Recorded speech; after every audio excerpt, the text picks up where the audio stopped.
Hello, my name is Jamie, and today I am doing a book review on Camino Winds by Grisham. I had to think about the title because this is the second book in a trilogy, and all three of the books have Camino something in the titles. So I was like, Camino Winds. I think the first one is Camino Island. But anyway, the story surrounding this book is about a hurricane that comes to the island. And in the middle of the hurricane, a man dies. Initially, he's thought to have died because of getting hit by debris that was flying around because of the hurricane. But on closer inspection, the injuries were too numerous and too pinpoint to the head to have been an accident. So it was ruled a murder at that point. And the book is surrounding why this man was murdered. You find out in the very beginning of the book that he himself was an author and was writing a book. His book was exposing some fraud. Now, he was writing his book as like fiction, but the details were so close to what actually happened somewhere that the criminals or the bad guys were getting nervous, so they decided to just off him. And actually killing him led to the investigation that may solve his murder. I mean, it's Grisham, so you pretty much know that the murder will be solved. But that is the basis of the book. It initially is not a difficult premise, but unwinding everything that happened was the interesting part of the book. Why this guy was murdered, who did it, how that person disappeared into thin air, why was his book so much of an issue that someone thought they needed to kill him. And characters from the first book in the series come back for this one. I didn't read the first one. I did enjoy the story for this book. However, I did not like the constant immorality, especially in the first chapter or so when they were introducing all the characters. Everybody, I think except for one character, was just in sexual immorality. There was a lesbian couple. The main character of this book is in an open marriage, has been for I don't know how many years. And his wife is also, like, he is a publisher and he sleeps around with the women he publishes their books. And she has like a French boyfriend. The main character's wife has a French boyfriend somewhere. So they're in an open marriage. And I think at least 2, if not 3, of the other authors that are in... Oh, the main character's name is Bruce. He's the publisher. He owns a library. And so he's always running around with authors. And he mentors them and gets their works published and all these different things. But in that group of authors that Bruce is friends with, there's at least 2, maybe 3 guys who are just playboys. They go out on the beach. They're like older men, and they try to find younger women to get into bed. So just learning about the characters was just not for me. Obviously, if you know anything about me, if you've watched any of the videos on this channel, it's just not part of what is good and right and biblical at all.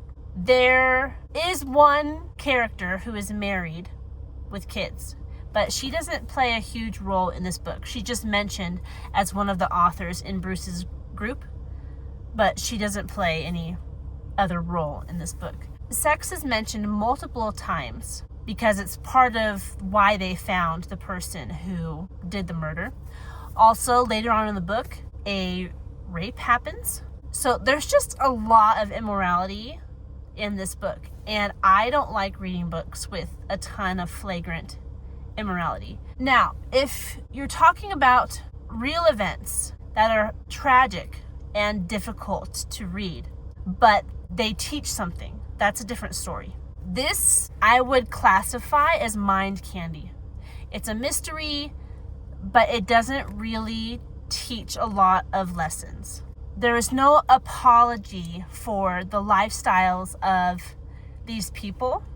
I will tell you one thing, spoilers, but I don't really care about revealing spoilers for this book because I don't really care if you read it or not. It's not good enough that I don't want to spoil it for you. If you don't want to hear spoilers, then go ahead and click off right now. It's not a huge spoiler, but it is a spoiler, so it's up to you. But the couple with an open marriage, in the middle of the book, they decide to stop having an open marriage. They recommit to each other. They do another marriage ceremony. Her French boyfriend dies, actually. But Bruce himself commits to his wife. Her name's Nicole. And he no longer will sleep around with authors that are in his publishing group. And so that's good. But it just wasn't enough for me to pass this off as a book worth reading. It's just very immoral. And of course, there's profanity within it. That's not surprising for a John Grisham book. It's not crazy because some authors just, the whole page is profanity. But it is in there. Of course, murder's in there. There is some depiction of blood. And yeah, it's just not, I wouldn't recommend it.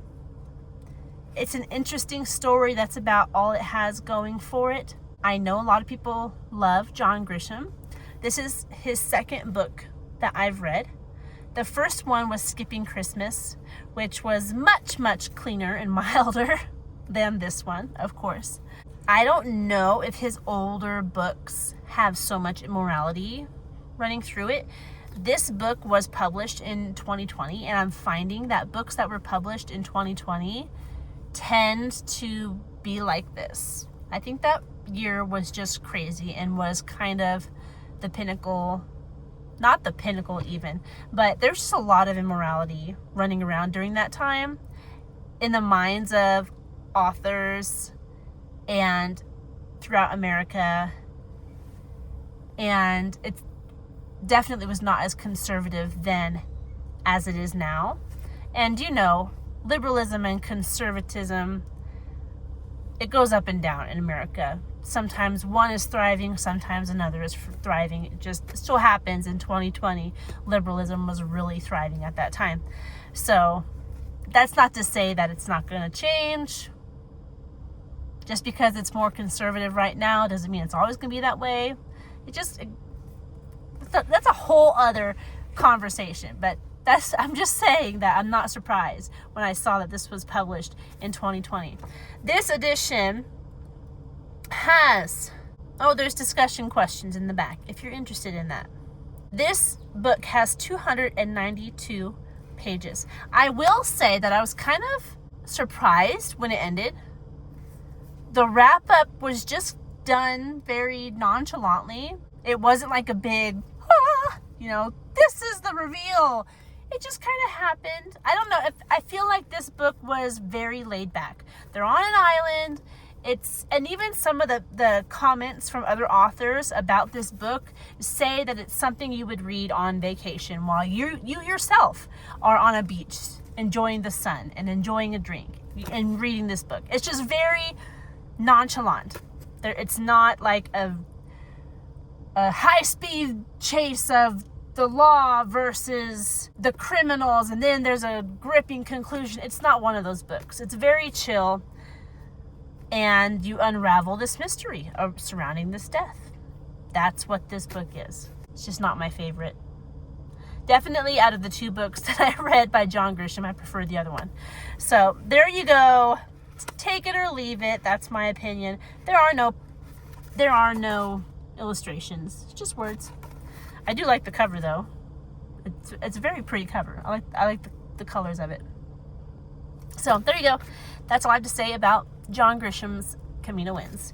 If you have any questions about this book, please leave them down in the comment section below. If you want to see more content like this, don't forget to like this video, subscribe to this channel, and I will talk to you in our next one. Goodbye.